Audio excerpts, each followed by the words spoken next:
నాగార్జున సాగర్ ప్రాజెక్టుకు వరద పోటెత్తుతుంది. 26 క్రస్ట్ గేట్లు ఎత్తి అధికారులు నీటిని దిగువకు విడుదల చేస్తున్నారు.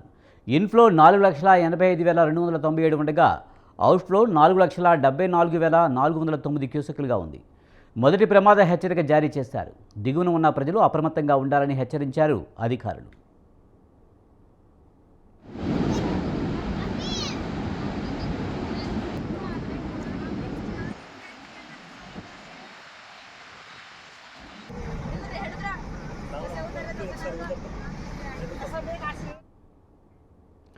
ప్రకాశం బ్యారేజీకు సైతం వరద ఉధృతి భారీగా పెరిగింది.